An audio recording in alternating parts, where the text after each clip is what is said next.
And there's nothing guaranteeing tomorrow. We could die today, or we could die 60 years from now. Either way, there's never enough time to do everything we want.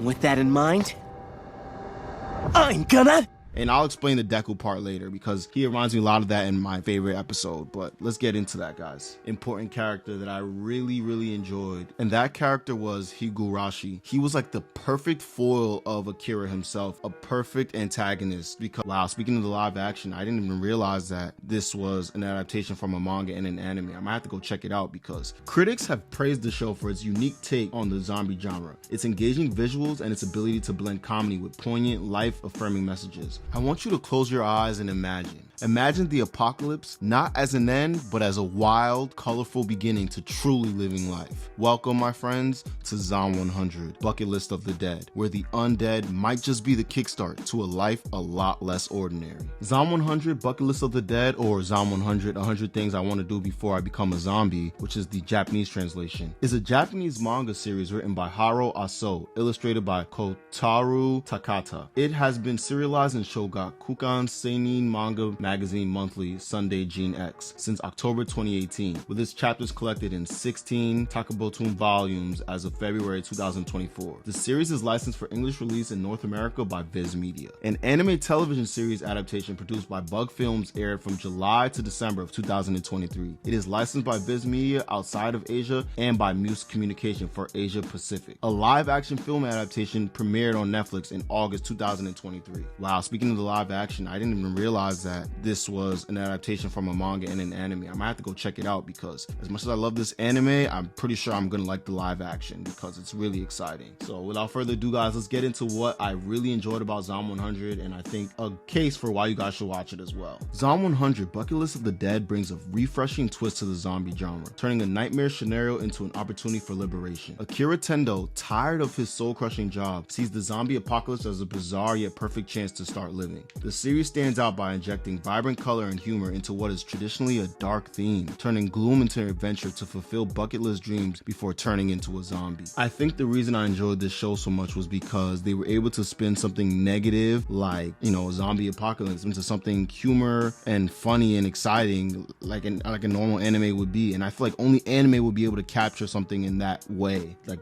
everything down to the art style, which we'll get into later, so stick around and watch to the end. Everything down to the art style, the characters, everything is just so exciting and beautiful that it's like you almost forget you're watching like a zombie apocalypse type of thing. You still get the sense that everything's gonna be all right. So hats off to the mangaka for the way that he positioned and styled this whole creation. At the heart of Zom 100 is Akira, a character who embodies the everyman struggle against the drudgery of modern life. His transformation from corporate drone to adventurous soul is both hilarious and inspiring. Key side characters like his best friend Kenichiro Ryuzaki add layers of humor and humanity, frequently providing comic relief amidst chaos. Another significant character, Shizuka Mikazuki, brings a touch of realism and depth, exploring themes of trauma and recovery as the survivors face their past amidst the apocalypse. Another thing that has to be said, the side characters are beautiful. I think they are just all placed perfectly, and the ones that do stick around as opposed to the ones that don't, I feel like every character has some significance. So stick around, I'll explain what I mean, but I feel like every character draws from other characters in well-known anime or just other archetypes of well-known anime. Like for example, Kenshiro is kind of like a perv, but he still kind of pulls girls. It's weird, but he reminds me a lot of Master Roshi or Sanji in that sense, having a way with the ladies, but at the same time being a little bit weird and degenerate when it comes to,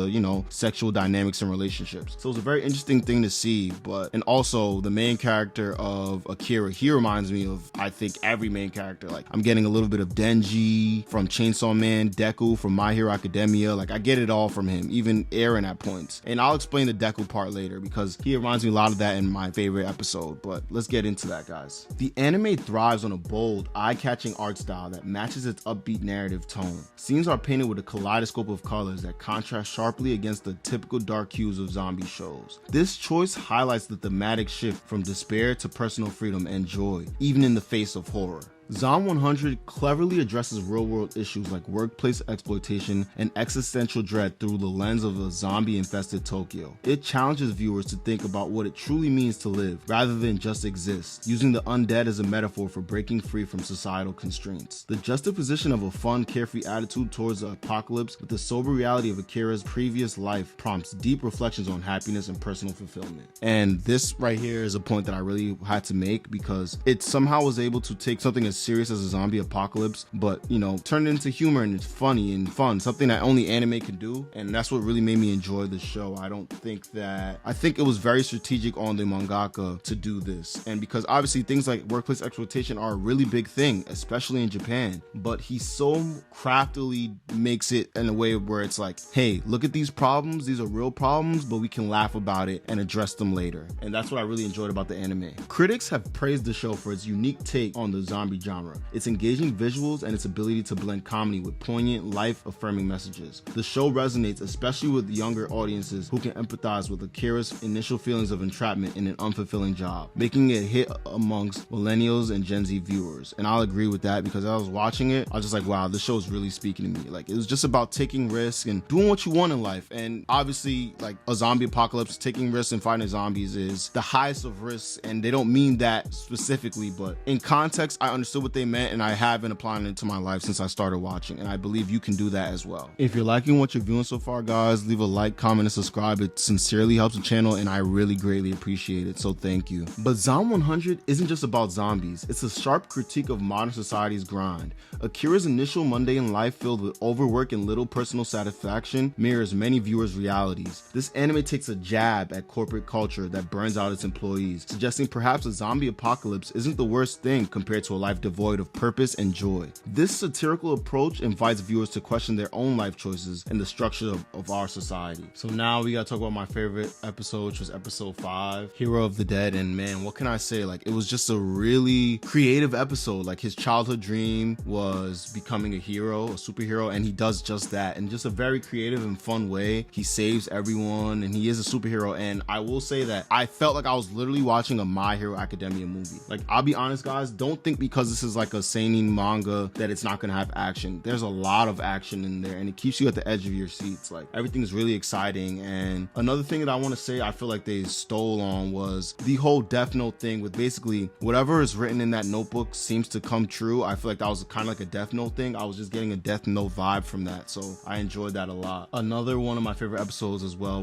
was episode 9, Treehouse of the Dead, because it really drives on the point of the love for parents and, going to see your parents and giving back to your parents as well. That's something that they'll get into deeper in the anime, but watch it for yourself, because I only want to really speak about one more important character that I really, really enjoyed, and that character was Higurashi. He was like the perfect foil of Akira himself, a perfect antagonist, because he also had a notebook. And remember what I said about Death Note? It seemed like everything that was happening that he wrote in his notebook would come true. However, he was like the opposite of Akira, shunned by society and just a villain, a true villain in all forms. But the thing about Higurashi was a lot of it was all mindset. Like, the world wasn't against him, it's just he didn't receive things the way he should have, and he basically evolved into this negative character by choice. And Akira, at the end of Higurashi's demise, Akira basically just wished that he could have saved him. And this is a lot different than most anime, because normally the protagonist saves the villain and then they become friends and go on an adventure together, but that wasn't the case in this one. It was funny enough, for the anime that was so humor based and funny, it became very serious because the antagonist didn't get saved. He didn't get to redeem himself. He actually did lose in the end. But it was just an interesting anime to watch, man, and I think you guys should watch it for yourselves, because every episode had a really impactful life lesson. The series poses philosophical questions about life, happiness, and what truly means to be free. Through its narrative, Zom 100 explores existential themes, asking whether it's possible to find genuine happiness and fulfillment in a world that seems doomed. This introspective approach enriches the storyline, providing viewers with not just entertainment but also a reason to reflect on their own lives and values. As fans eagerly await the next season, speculation and expectations are high. The first season set a high bar, and the upcoming episodes are anticipated to delve deeper into the unresolved storylines and character arcs introduced. The community is buzzing with theories and hopes for the characters' futures, demonstrating the show's impact and the strong attachment viewers have developed towards the quirky yet profound world of Zom 100. Yeah, I'll be honest, that was the footnote I left off as well. I'm really excited for season 2, and I just truly love the core 4 characters, which is Tendo,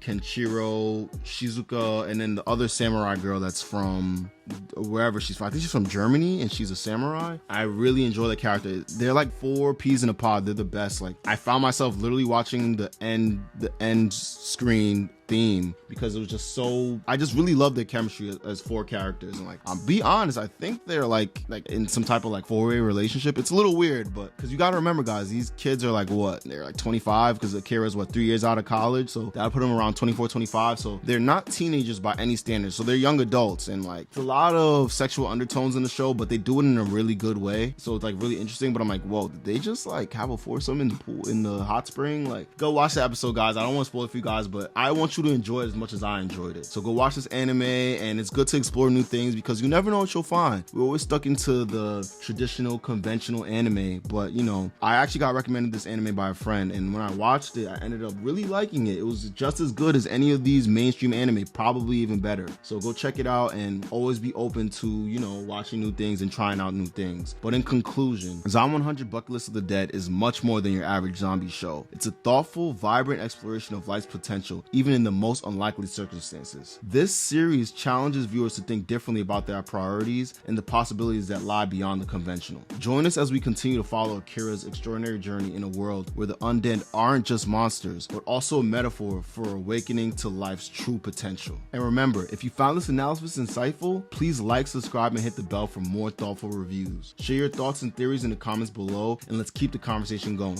And until next time, guys, as always, find your zen, your final form. I'll see you again soon.